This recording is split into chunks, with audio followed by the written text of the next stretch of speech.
Welcome back to Raccoon Tweeties. Thanks for tuning in. Gerardo, how are you doing? I'm doing amazing, dude. I went to the guest, which is so funny, dude. I'm so used to being a certain channel on the camera. My bad. I'm doing great, dude. So we gave up.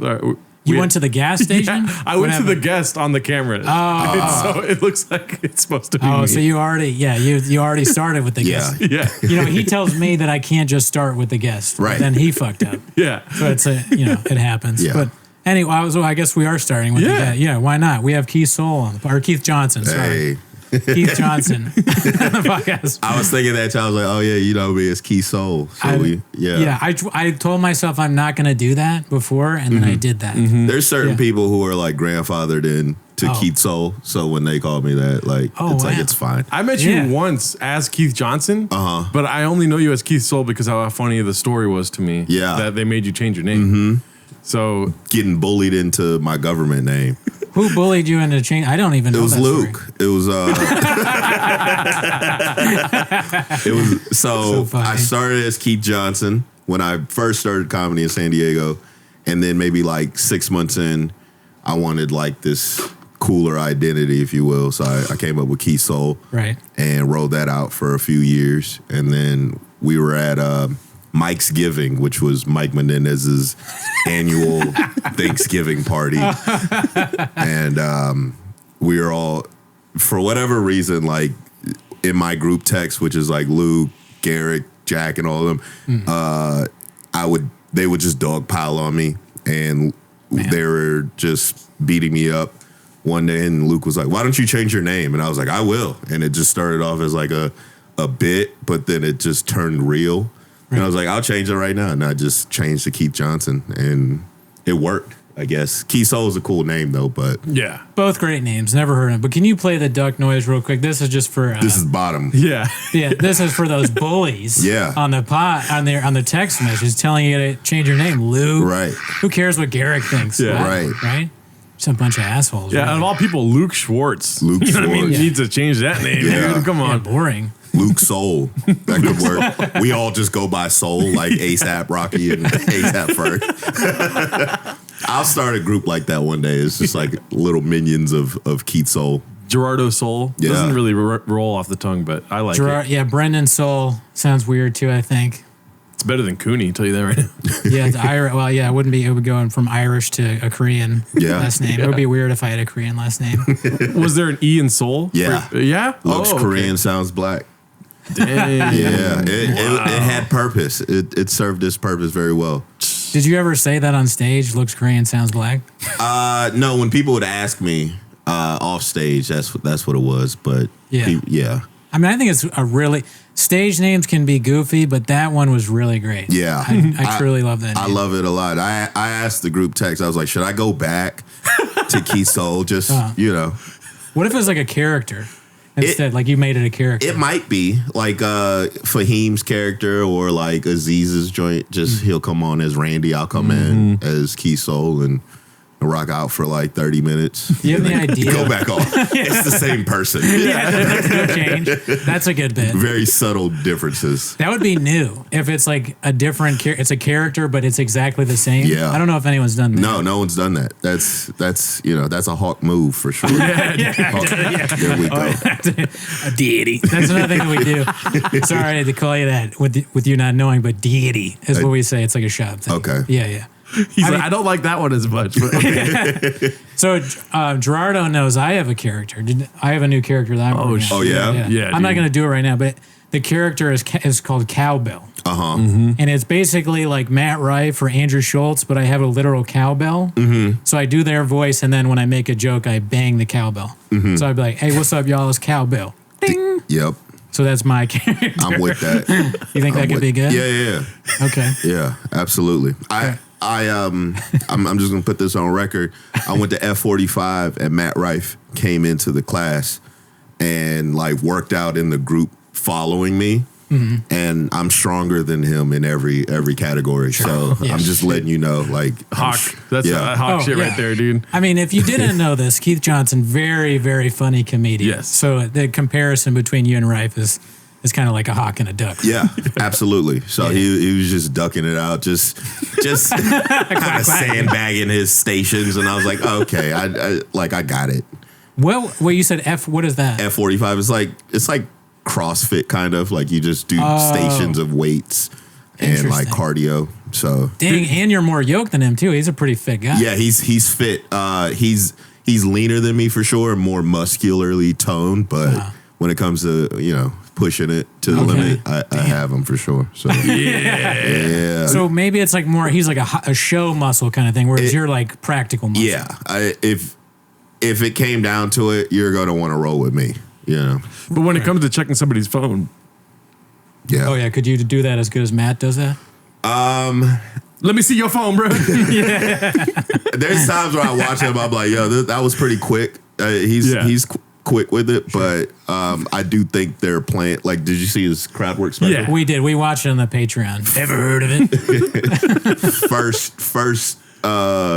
First guest had those stupid cowboy boots on. I was like, this is a plant. There's Pointy no, boots. yeah. Oh yeah, no chance that guy put on pointy boots of his own accord and sat up front with so much confidence. No, and he was black, wasn't he? Yeah, there's not a chance. No, I never seen that. Yeah, because those are Mexican. Yeah, boots. yeah. Mm-hmm. I have seen black cowboys.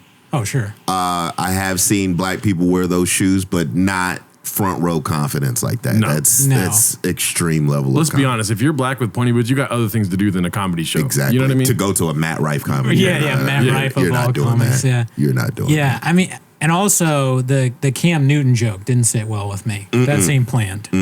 Yeah. Yeah. He those were all pre-written. I was like, no, there's no way you're doing that. Can you imagine before your special, you were writing bits out, and one of them was like, all right, I got to get a black guy. I'm going to call him Fig Newton.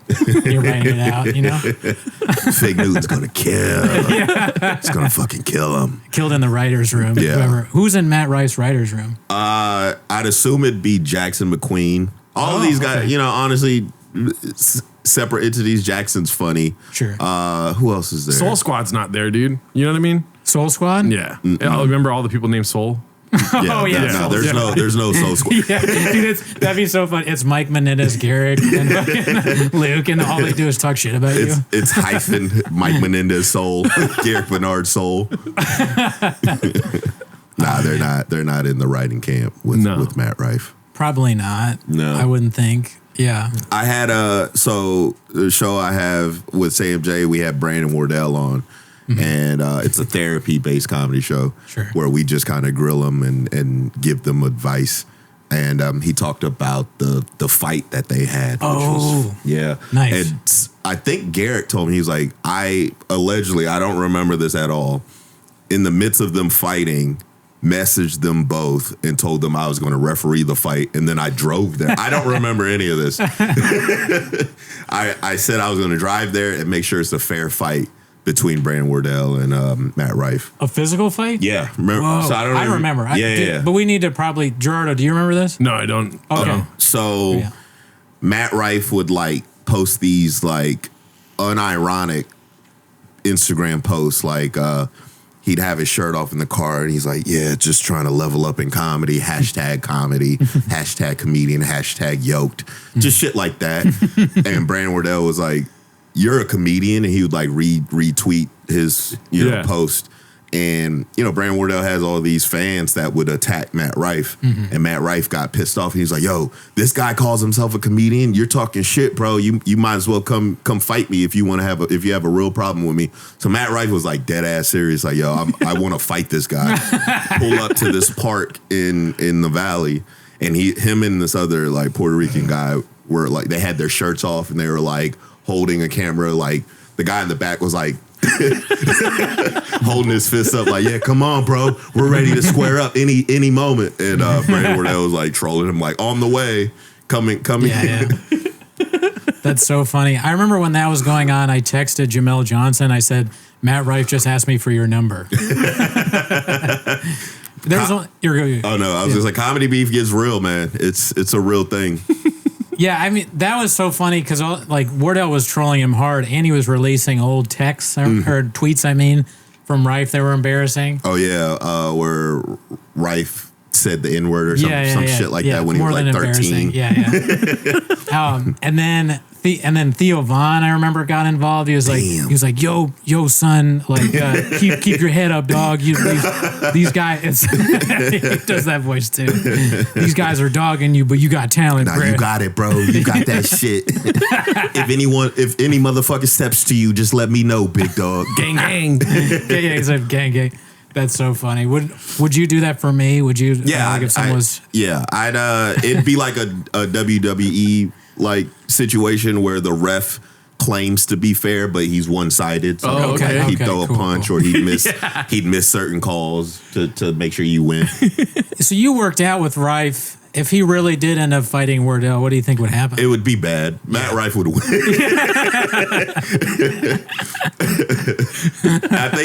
I think there's a world, because Luke does this a lot where he'll bully people who could beat him up, and I'm like, you got to stop doing that, because like, you know, comedy it's a sacred space, but sometimes you like impede on like real man shit where it's like you could get beat up for this, like you know. And most people, that's probably most people, could beat up Luke. I would think.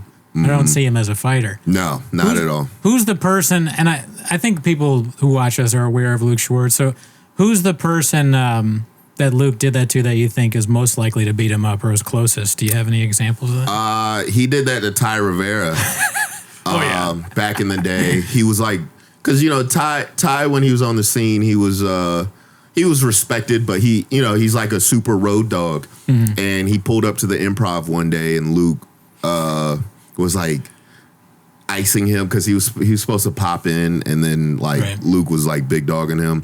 So then Ty got on stage and like gave him like 5 minutes of like, fuck you think you're the shit, blah, blah, blah. And Luke was like panicking. He was standing next to me, and I was like, hey man, like sometimes you have it coming. And so Ty was dead ass serious, and he was like bullying him on stage, and then he just got off and left. But it was a little intense to watch. Yeah, I bet. Yeah. Luke has like a list of both really good and really bad comics that he's done something like that to. I hate him. He's fair. That's the thing. Like it isn't just certain comics. He'll do it to everybody, and like you just have to learn how to work around Luke. And he's a boss in comedy that you have to learn how to beat. And once you beat him, you're like, oh, okay, I learned something. That's so funny. You have to beat. That is like if you go to the Comedy Store, you have to beat that Luke boss. Yes, that like bully. Because the door, in my opinion, door guys are supposed to be mean because like if they aren't, then like everybody feels welcome there. You're not supposed to feel.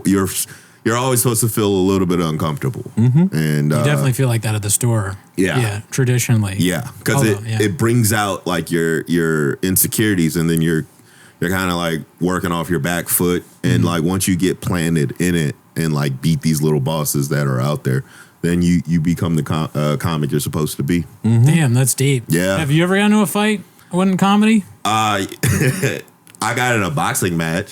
With who? Mike Menendez. That's hilarious. Did you not see the video? That is so funny. I've never seen. Please send it to me. We'll post it on the Patreon. Okay. Watch Mike Menendez get beat up.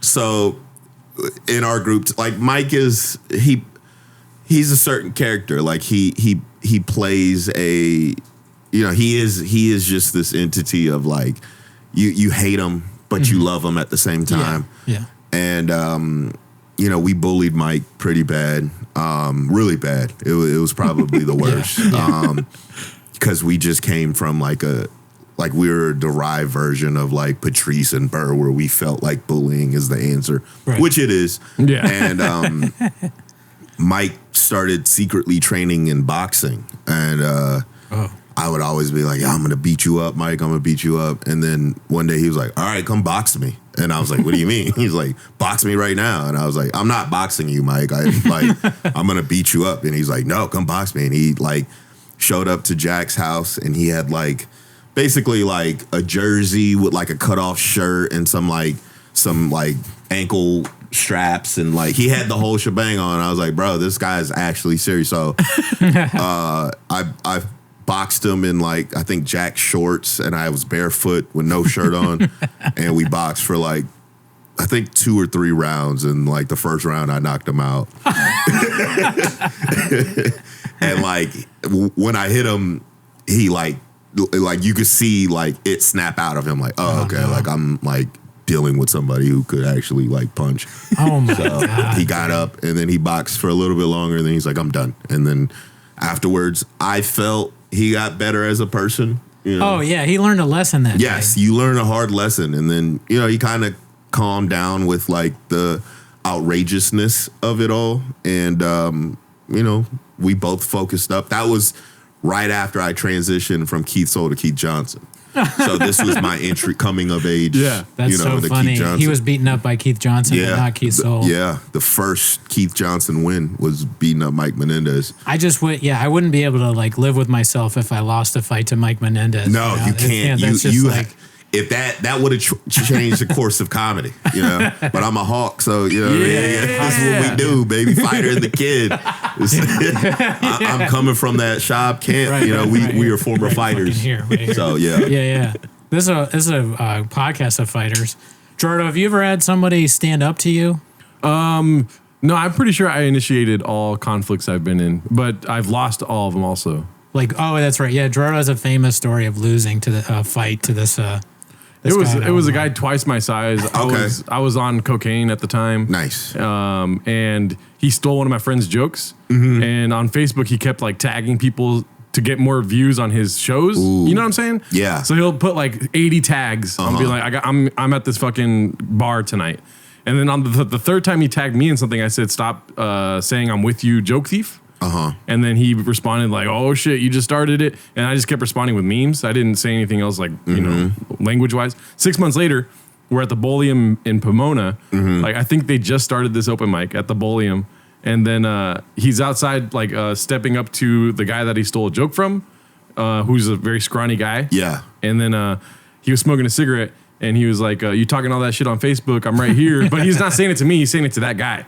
And so I slapped the cigarette out of his mouth and I was like, what's up then? And then he ragdolled me and I got fucked up. You lost with honor. Yeah. Yeah. Sometimes if you could win, but if you lose with honor, that's respectable. Yeah. That's still a hawk move. Thank you. I would argue that he Mike Menendez that guy. Right? Because he walked up there knowing full well it wasn't going to go. Yeah. And then he got beat up. Those Pomona comics, those Inland Empire comics, they're different breed. Yeah. They come to fight too. So yeah, that's where I was started in comedy. Okay. Yeah.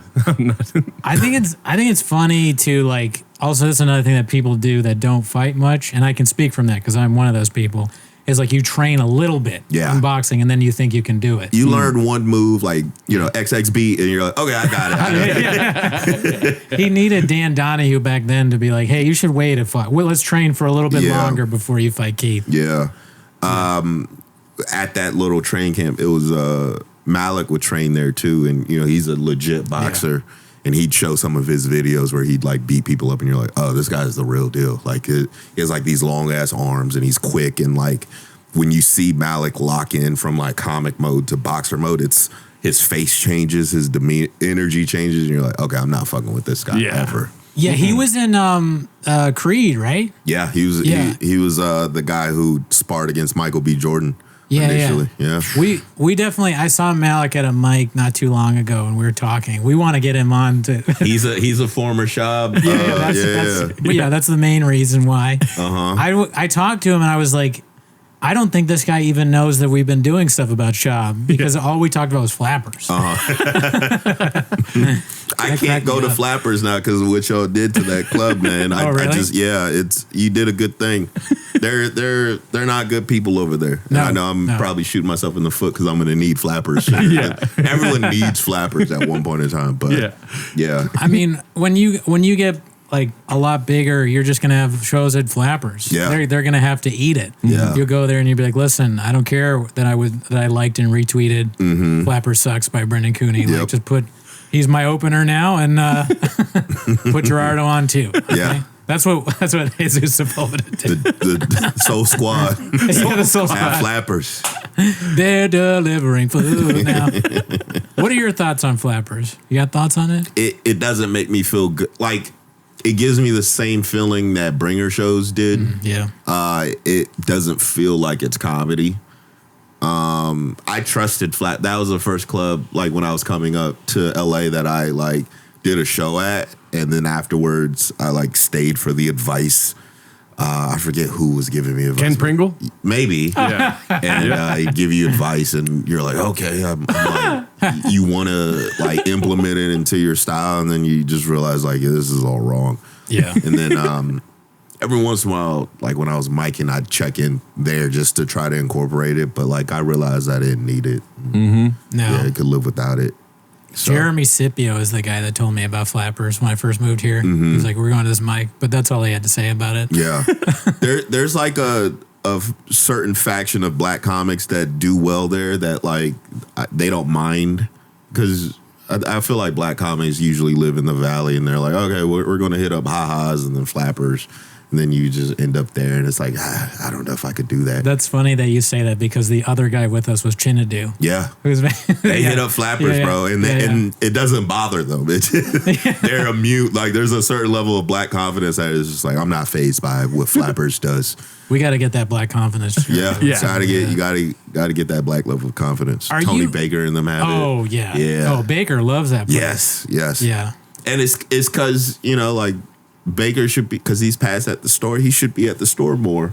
But for whatever reason, it just doesn't like iron out that way. So maybe he's making lots of money doing flapper shit or something. I mean, it must be something. Yeah. I'm not sure what it is. I don't know. What I hate about flappers is after the show, they have the audience sit there and they give them like free tickets to other shows. Like the show's not over when the show's over. Yeah. You know what I mean? Yeah. Or they have them fill out something. It's like 30 minutes of them sitting after a show's done. Yeah. Oh my It's God. so like bananas to me. timeshare. I was literally thinking that timeshare styled comedy club. Like, How funny would it be if the mafia controlled flappers secretly? Because like it could be like Barb and Dave are just figureheads, and it's like some guy's like, yeah, Bob, go out there and get more tickets, you fucking bitch. you guys get like a horse head on your doorstep. Like, stop fucking with us, bro. No, the mafia likes what I'm doing because it drives commerce. It's like it keeps it alive. That Cooney guy, he's fucking funny. That guy Gerald or whatever. That's a painted narrative, dude.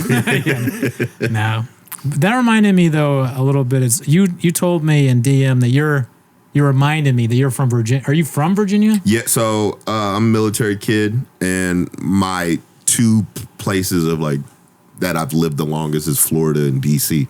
So my dad worked at the Pentagon, and I lived in DC, and now they live slightly outside of Virginia, or like in the boonies of Virginia. You lived in DC? Yeah, DC. Okay. DC, on a military base out there. Oh, okay. So yeah. Do you consider that East Coast? Yes. Yeah, I do too.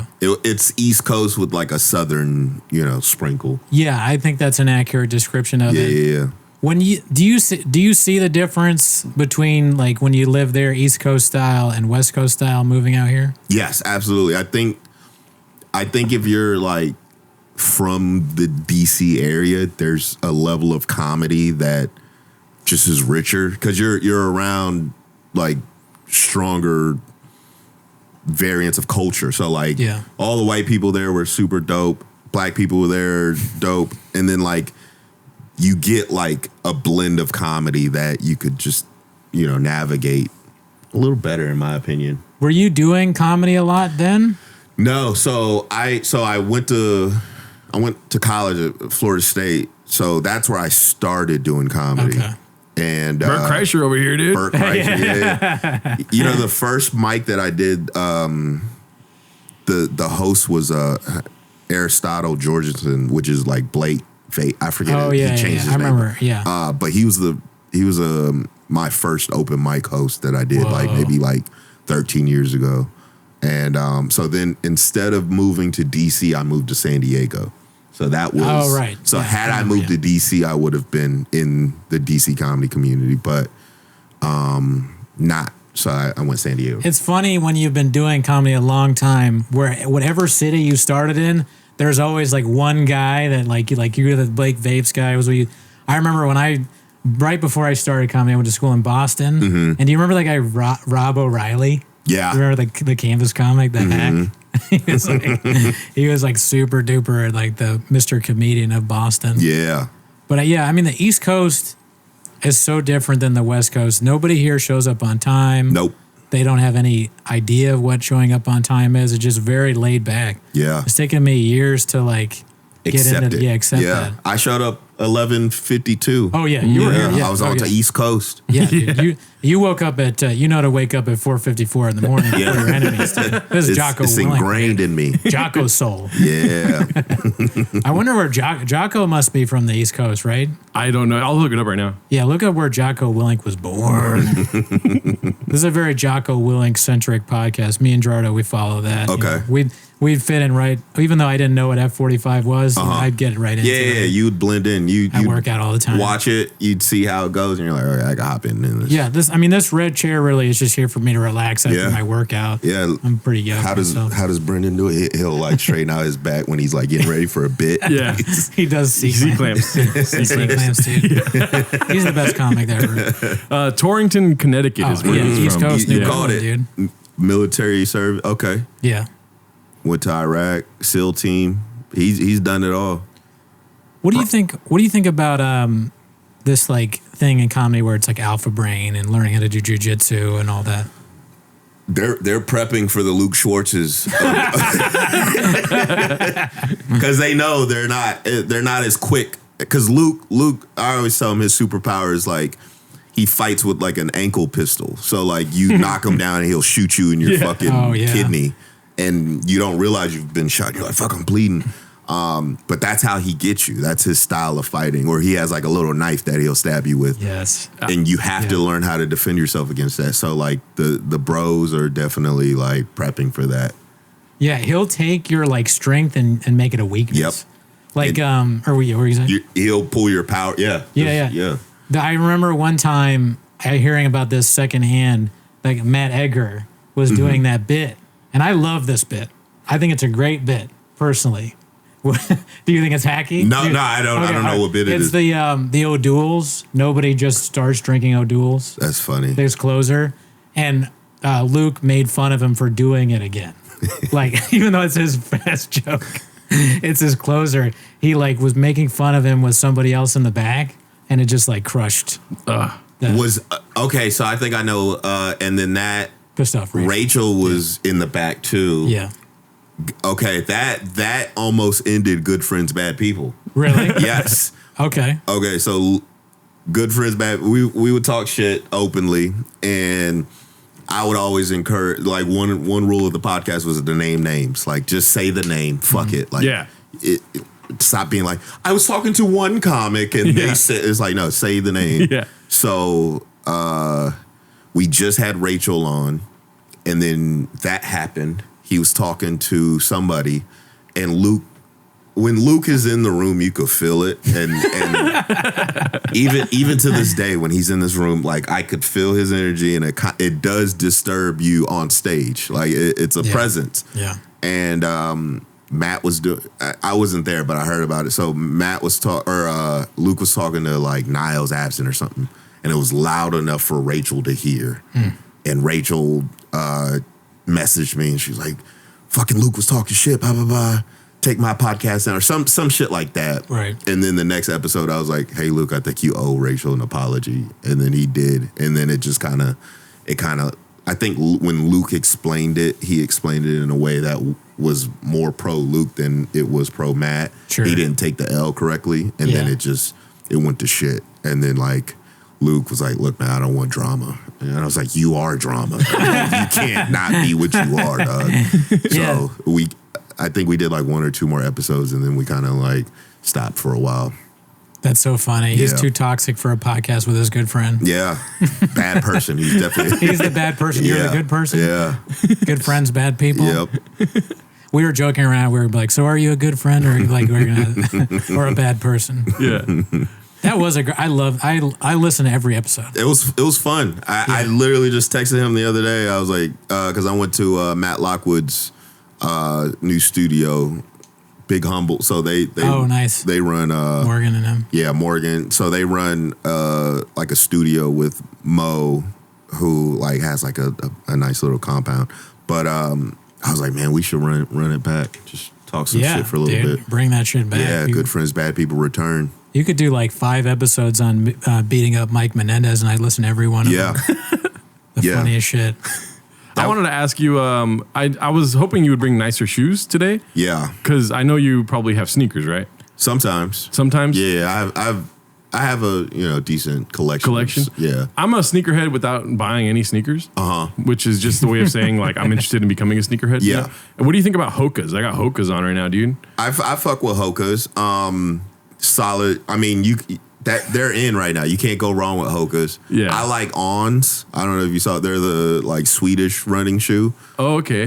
They're getting a little too popular right now. But if you go Hoka, if you're in that lane, you're fine. But Joe Biden wears Hokas, so that's what people tell me. Are you wearing the Bidens right now? I feel like these might be the Bidens, dude. Because so he got free. Sure. Tell him what happened. Tell him how you got the free Hokas. Oh, they sent them to you? Hokas did not send it to Hokas homeless Tweety as fuck. sponsored by Hokas. So funny if that happened. This Please, is an ad Hokas. right now. I didn't realize I'm in it. Like, yeah, man, they're just pretty comfortable and they're versatile. They said get a sneakerhead on. They're the new shoes for sneakerheads. I was really surprised when you came in with the like slides looking. Oh yeah, shoes. yeah. This is a key. This is key sole right here, man. No socks. Okay. Yeah, no Keith, socks. that's loafers. the only thing you change when you come back yeah. on stage is Keith Soul. Is No you just shoes. put- yeah. Check out the ankles. The ankles are out. But yeah, no, I got these shoes for free, and then my mom told me that Biden wears them. So Okay. it's just like her way of saying those are whack. You know? Moms are haters though. Yeah. So like, Oh, okay. yeah. I mean, Hokas. I've seen people freak them. You know. Oh, okay. Solomons are another joint. I think those are more hiking shoes. But like you could rock some Solomons. He has a group chat. It's a family thing, and the entire chat is essentially Luke Schwartz. Like his whole family, his mom, dad, cousin, sister, they're all bullying him. He's the Mike Menendez of the group chat. They're all Wow. roasting these free shoes he got. Yeah. He has no Damn. support. Yeah. You know what I found out recently? So you ever watch those Trump campaigns and then you'll see like a black dude in the back and it'll be like blacks for Trump. Yeah. Yeah. So Yeah. Latinos for Trump over here. Yeah. yeah, You know? in our group chat we have a couple of like very alt-right black. I have a very alt-right black uncle and a couple of cousins that are like super pro Trump. So we were making fun of him and we are like, yeah, you're going to be in the blacks for Trump, you know. And then my other uncle chimed in. He was like, yeah, that's your cousin. I was like, what do you mean? And the Blacks for Trump guy, founder, is my cousin. Holy shit. So we looked him up. So He's Soul Squad, dude. yeah, he's Soul Squad, and he's the founder and creator of Blacks for Trump. And he came from a cult where it was like a super like pro-black Hotep cult where the way you get in is by killing white people.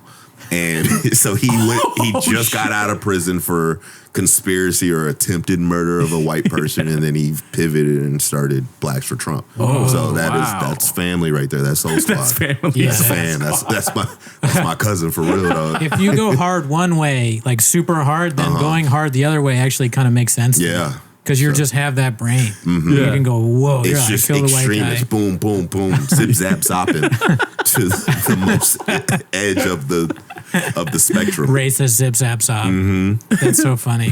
Is that a Virginia guy or a Florida guy? He's a Florida guy. Okay. Miami. Okay. So I guess, yeah, that my makes dad's sense. side is from Miami. Damn. Yeah. Yeah, my family's at an impasse right now. My parents are Trumpers, but all my uncles are very liberal, but also very homophobic, which doesn't make sense to me. You know what I mean? Yeah. But it's very confusing. I think they just hate Trump. They just hate when Trump says Mexican, Okay. straight up. Yeah. So they love Kamala Harris, which Okay. doesn't make sense because of all the other shit they say outside of politics. Right, You know what I mean? They just, I mean, once Trump gets out the way, I feel like that's going to open up the spectrum for people to be like the Republicans they want to be. Yeah, there you go. Yeah, because Trump is like his own thing, really. So then, yeah. When Virginia, where I grew up, was like super liberal left. It was very rare that you'd find any Republicans. Yeah. Was that what your experience was? Yeah. DC. I think after 9/11, that's when you started to see more Republicans pop out. Yeah. Yeah. Were you in Virginia at the time? Yeah, I was in. Okay. Yeah, I was in Arlington. I was in Arlington. I remember the Pentagon got hit. Yeah. and that's like in Arlington, so that was pretty crazy. Yeah. My dad was in the Pentagon at the time, Holy and then I shit. had a teacher who was in the plane, a teacher and a childhood friend that was in the plane. And I remember after school that day, we drove by and we could see that big ass hole in the My Pentagon. condolences. That's rough. That was crazy. Yeah. I remember having like no idea what was going on.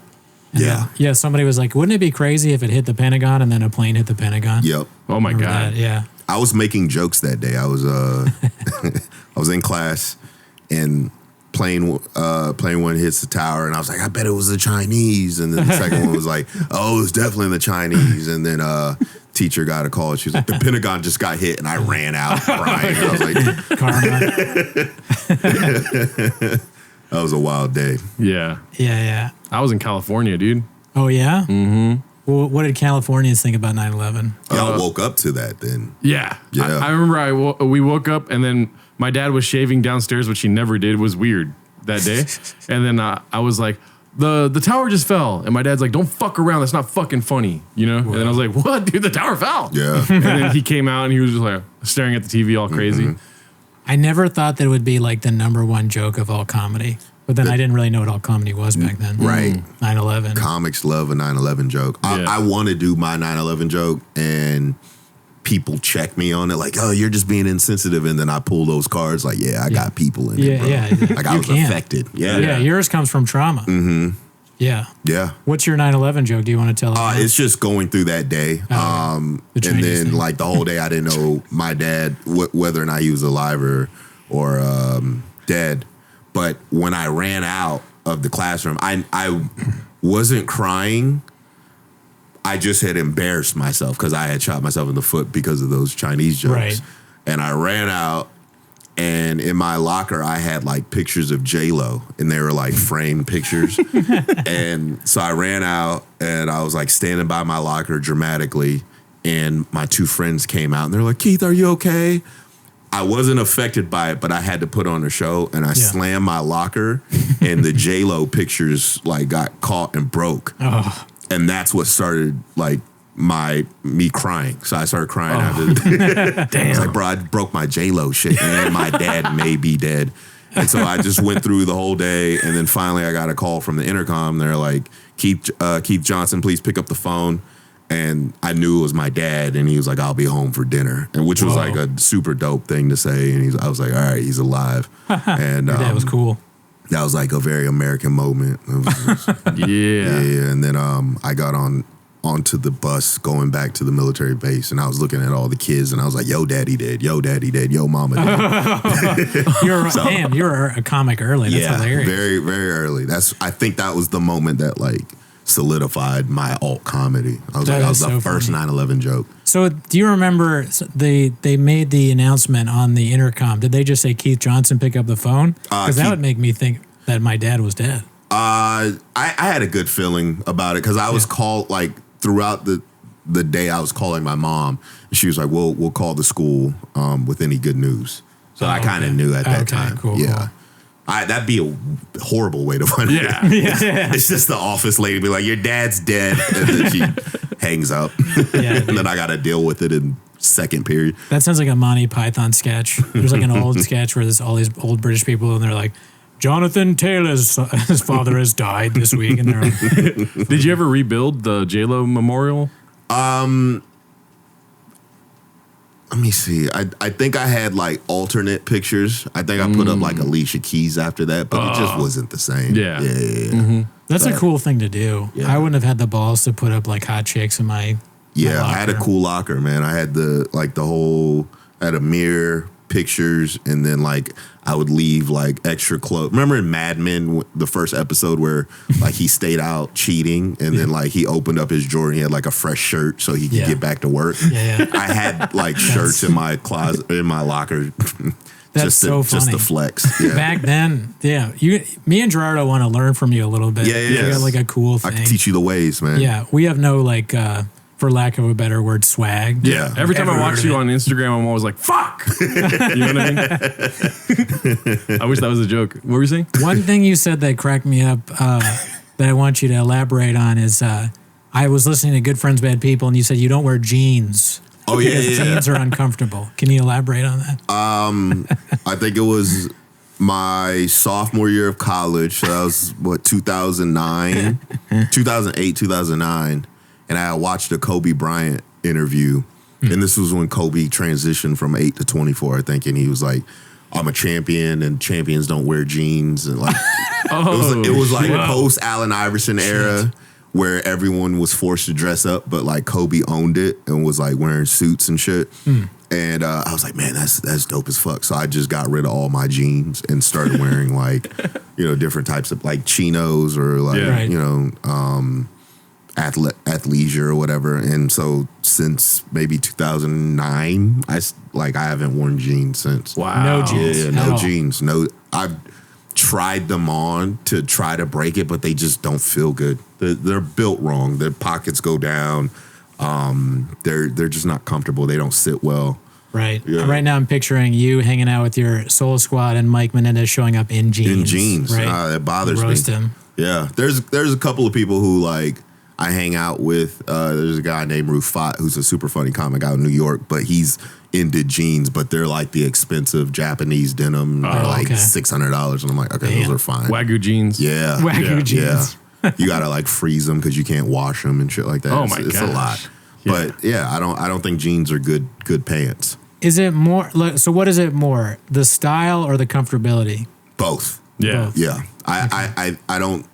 I mean, there's like for girls when they wear like the light toned jeans, I think that looks good. But for the most part, I just don't like how it looks. It's a very, I don't know. I think it's a personal thing. But then they feel too rough because they're like built for workwear. But now workwear's in, so it's kind of contradictory to what I do.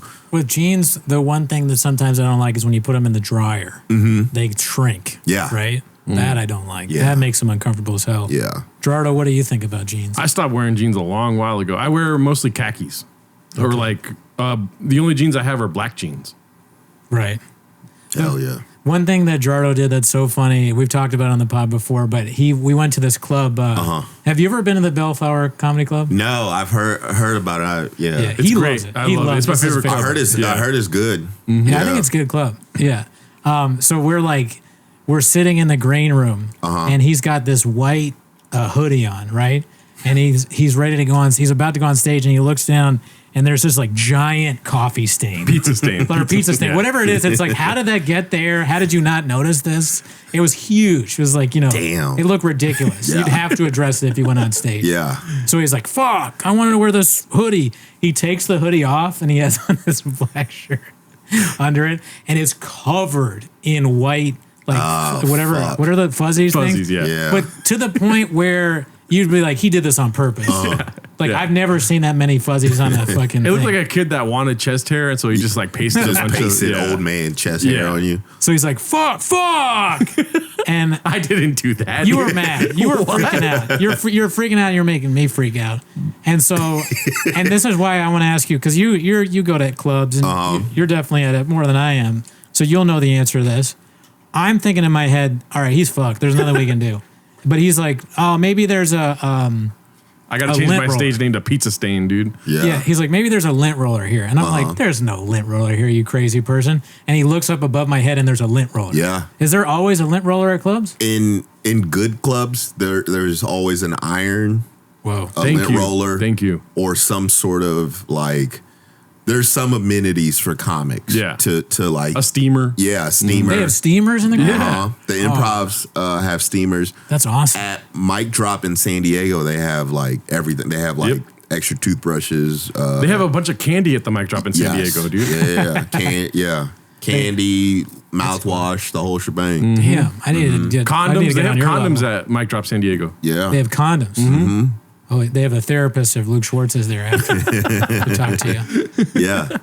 Okay. Good comedy clubs will have certain amenities for like emergency situations. I like how Brendan was freaking out so much that he thought I was freaking out because I knew there was a lint roll the whole time. I mean, that's a painted narrative for sure. You were freaking out. You were fucking making me scared. Your initial reaction probably Yeah, was I was like, oh, concerned. God Like, damn fuck. it. Yeah.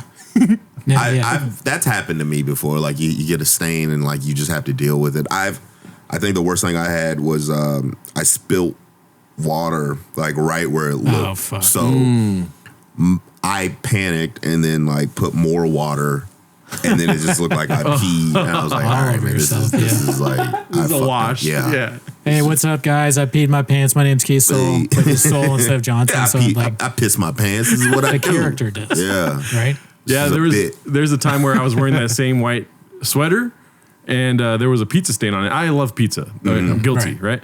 And I came on stage and I was like, I know what you're all thinking, cum stain, right? But cum's not orange. Nobody was laughing the whole time. So I can't do that again, dude. Yeah, no, that's not good. Yeah. I got a couple of clips I want you guys to watch. You guys want to get into it now? Pull up the Chin's clip. Let's see here. I'm all over the place. All right. I got this doctor that is in the middle of a fucking issue, dude. How does a surgeon mix up a spleen with a liver? And so I want you guys to watch this. Let's see. There.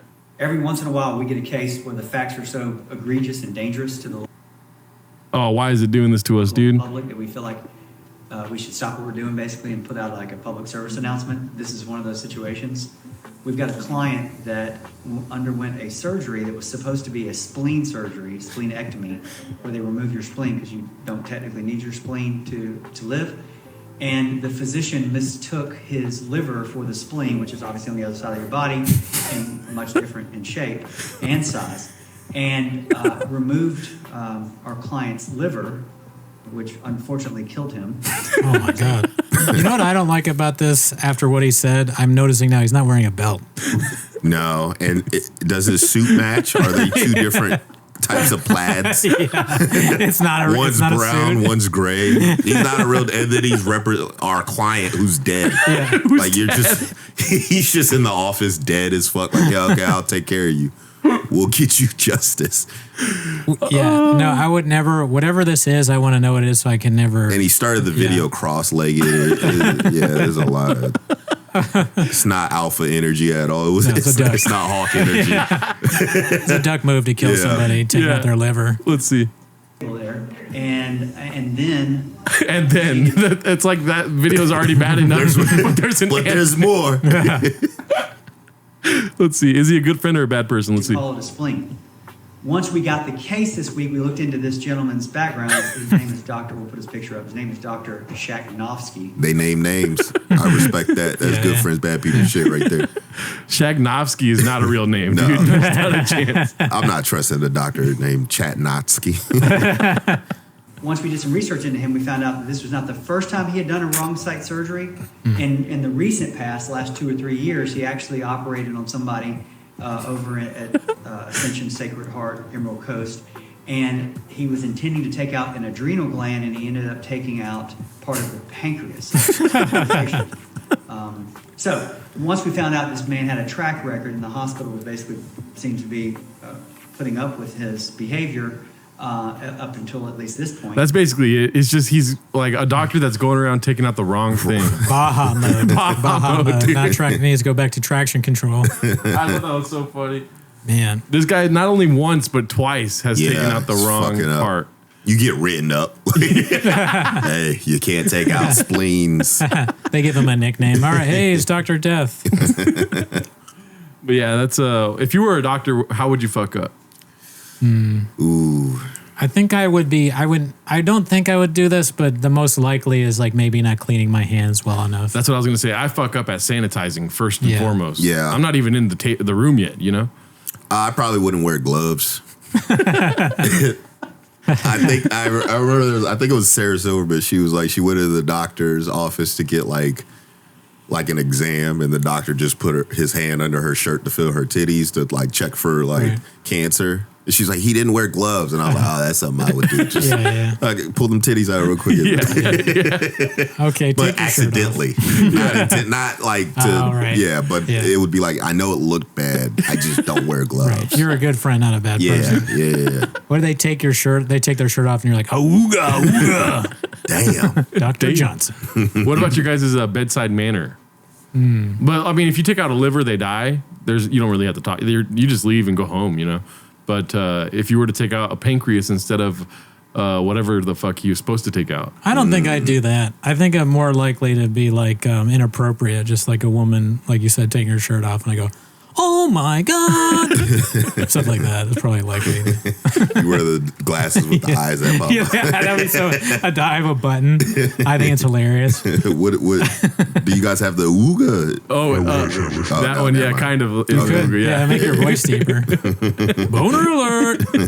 That's why I say that. You just have a soundboard next to your fucking patient. Yeah, to Yeah. make people feel better, bring their spirits up. All women. That would be great if a doctor had a soundboard, dude. Yeah.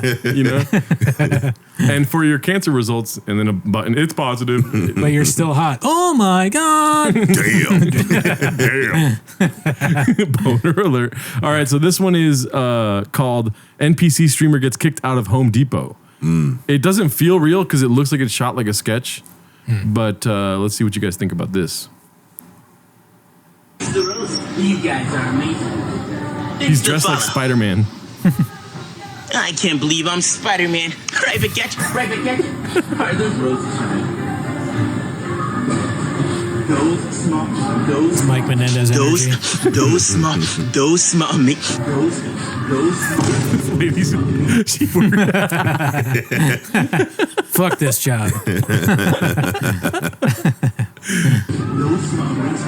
Those smell amazing. Enough for those that might have a bouquet. Are those flowers to me? I probably should think so. Oh, it's the NPC thing? Yeah. You're starting to get on my nerves. You sure you want me to use that right now? That sounds pretty dangerous. I love you too. Thanks for getting a lot. More roses for Spider-Man. is he Soul Squad or no? Man, the idea of going up to the top rack is Soul Squad because I like you know breaking rules that aren't real to me. But the NPC thing, no. Yes. That's uncomfortable. I've seen people do that. It's not great. Have you seen it in the wild? I've seen people pretend to be NPCs. I have a theory that I do think NPCs are real, and I think they're out there, and they spawn in elevators. Oh, nice. You ever press the elevator button, and then like there's people just already in it waiting, but you're like, I didn't hear it come up or down. They Right. just, those are NPCs, and then they just start walking in the world, and you're like, okay, they weren't real. That makes sense. Yeah, They talk like minions. yeah. Yeah. Let's see here. Perfect. I should probably give those a beer. You were supposed to teach me everything, you know. Enough of those who might have a bouquet. I can't believe you got me flowers. These are for you. Those small, amazing. Thanks for the rose. I'm trying to get to the part where he gets kicked out. It's confronted. think I can use it. How did you? You need to come down. How did you even get up there? How did you even get up? How did I get up here? Spider-Man. You have to come down. I just climbed up here. I'm Spider-Man. There we go. Yeah. He's locked in now. So I'm gonna do my own thing. I'm going to call the cops. I need you to come down right now. I'm gonna do my own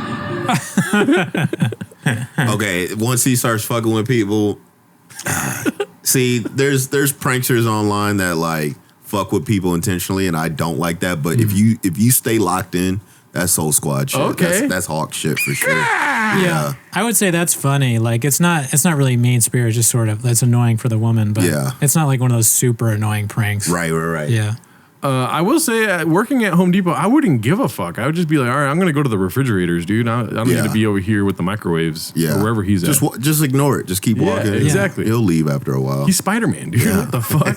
It's interesting. She's more concerned with him on the thing than getting me like a key. Like, you know, when you try and go get a key and they like don't give a fuck Yeah. Yep. or anything. You could never find people at Home Depot. They're always just nowhere to be found, and they're just Yeah, dress up like Spider-Man, I guess. To get, start climbing shit.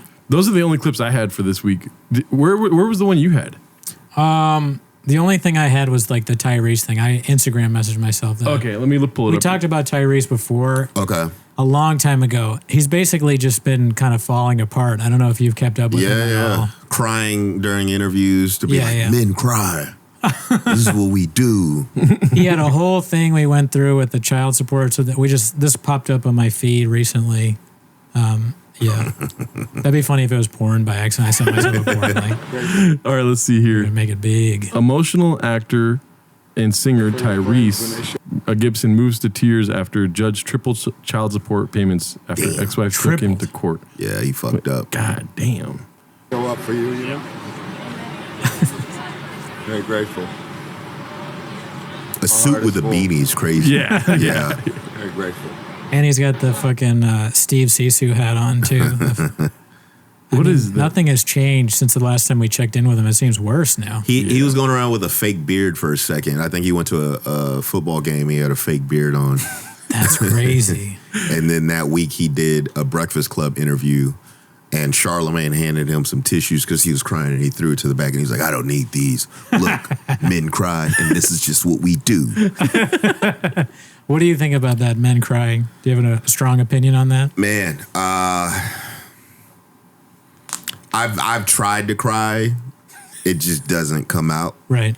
Yeah. And for him to like get past that point, he's in a different category. Like I mean, I respect it. Sure. Yeah, but it's uncomfortable to watch. There's certain shit where it's uncomfortable. I think him crying during the interviews is fine.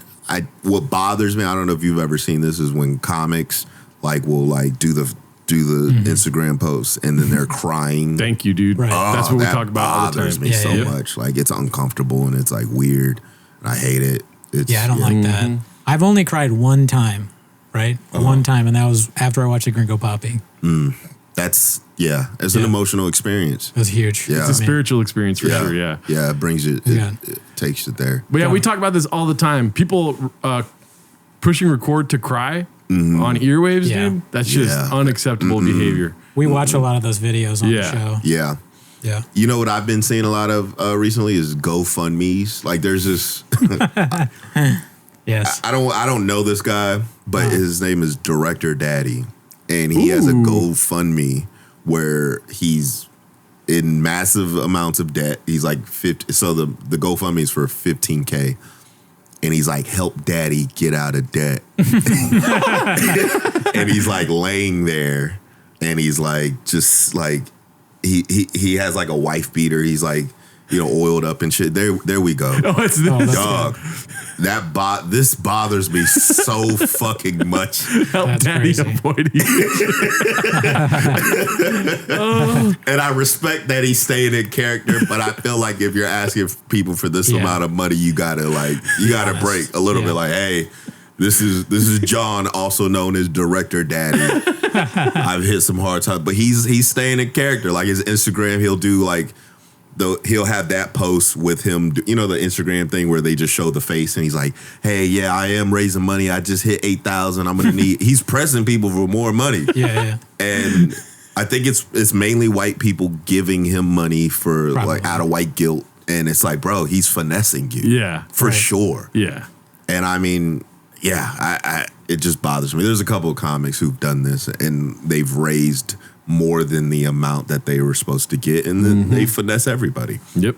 I mean, I kind of want to do this now with me. I'm going to say, give money to Daddy. Yeah. Right? It's like a picture of me like DEDDY. Yeah. Yeah. I wonder if I can get, white people won't give it out of white guilt. Can I get black people to give me money? Ooh. Probably. Get some black guilt. Yeah. What would they be guilty about? Making fun of me for being bald or something? Yeah, I've been nothing but supportive of my black brothers and sisters. That's what I say. Now I'm going to need to cash in. Can you imagine how cringe that would be if I said something like that? Yeah. But what if it was like a character? What if Cowbell did it? Yeah, Cowbell could do That it. could, and then you ding it. Yeah. Yeah. Yeah. It's kind of NPC-ish when people give you money, you ding the bell, and you're like, yes, yes, yes. Yes, yes. Daddy's getting money. Yum, yum. Yum, yum. That'd be so strange. A black person donates to me. I go, yum, yum. That'd be a weird kind of like, what kind of... People making me do that? That might be funny. Yeah. It's How much money did he raise so far? $9,835. It's claiming that in the description he says, I hate to be a deadbeat daddy, pun intended, but daddy, yes, that's my birth name. If you're new here, needs your help. I don't think that's his birthday. No, There's not a chance. You're not allowed to do that, I don't think. No. The doctor would be like, cool story, but no, what's his real name? Yeah. I think there's two ways to look at this. One is it's like a bit kind of thing. The bit is to get money. Or the other thing is like, you can't do that because it's like fucked up to do a bit to get people's money. Mm-hmm. Yeah. So I don't know which, it is pretty funny though. The fact that he's raised 10 racks off of it. Yeah. Off It's of crazy. A bit. Yeah. And he's also claiming that the last year was rough, in all caps, for me. My work was affected by the writer's strike. I lost my entertainment manager and got laid off from my job / main source of income. What was it, like writing AI scripts? Like, what? Why? How did it affect you, dude? Yeah. You know?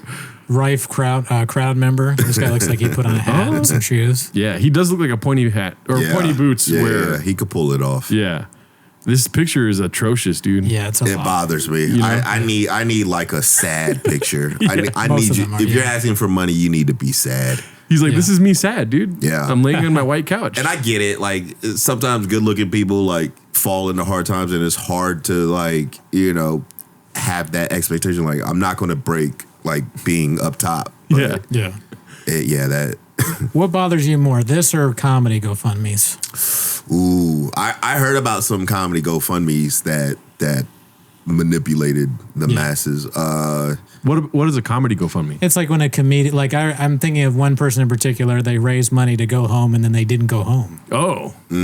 I've heard about trans surgeries. Oh my God. That they end up making more than the amount, and one person bought cars. Whoa. One person like it. Yeah, it gets a little icky. It Yeah, gets they in show that up gray with like area. a Gucci sunglasses Yeah. or like a new purse. They're- You're like, is that part of the surgery? They start bawling. You're like, bro. I feel like after a certain amount, like I need to see the game plan of like I'm giving to charity, or I'm giving the money back, some of this money back, so Sure. you're going to get a percentage back. Thank you, blah blah blah. Everything went well, but yeah, if you're finessing, Josh Denny, right? He did a GoFundMe to film his special, Oh my God. and Red Bar fucking shit all over it. Oh yeah. And then Really he strikes people. closed the GoFundMe, and then on Twitter said that we like at last minute donors we hit our goal, which was like some 50,000 or something. But he had only got like hundreds donated to him before that, and there's no way to go back and track it if you close it, I guess, early. Anyways, that's something that I saw comedy. Do you know Red GoFundMe-wise. Bar? no, what is it? Red Bar is the haterist person online. He's like a guy that he owned, or he like didn't own. He managed a club in Chicago for a while. Okay. So he was like, came up with like Kumail and Bridenstine and all Gotcha. those guys. And he just, he stopped doing comedy. Now all he does is like make fun of every famous comedian. Does he have like YouTube videos and he Yeah. like dissects them? Yeah. Yeah. pretty much. Gotcha. Yeah. Okay. Yeah. See, I like the idea of that.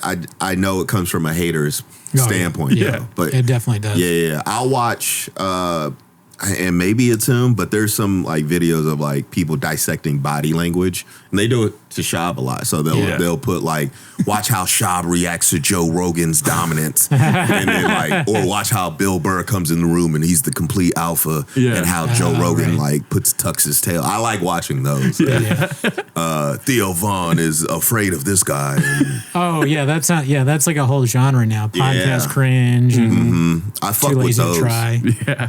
We came up with this thing called Too Horny to Try, and it's like a guy like Too Lazy, but he watches porn. So we're working on doing Okay, that. So. I like that. Just Yeah. two guys watching porn together. Like, yeah. Yeah, so on this one, it's just really not believable because, like, how does a stepmom get stuck in that? Yeah, if she already it's like knows? she could easily pull out. Yeah. I didn't get hard until the 2-minute 30-second mark, which is not typical of porn for me. There's no hook. First 10 seconds, I need to be locked in. Yeah. Yeah. Yeah. Not a lot of dialogue in this one. But yeah, that's all the clips we have for this week. All right, well, Keith, do you have anything you want to plug? Man, now just follow me on social media, Keith Johnson HQ. You'll see things every once in a while when I make shit. So fuck Absolutely. with me. He's a great comedian, very funny. We're happy to have him on. Definitely yeah, check yeah. him out. He's going to be big. Later. See you next week. See ya.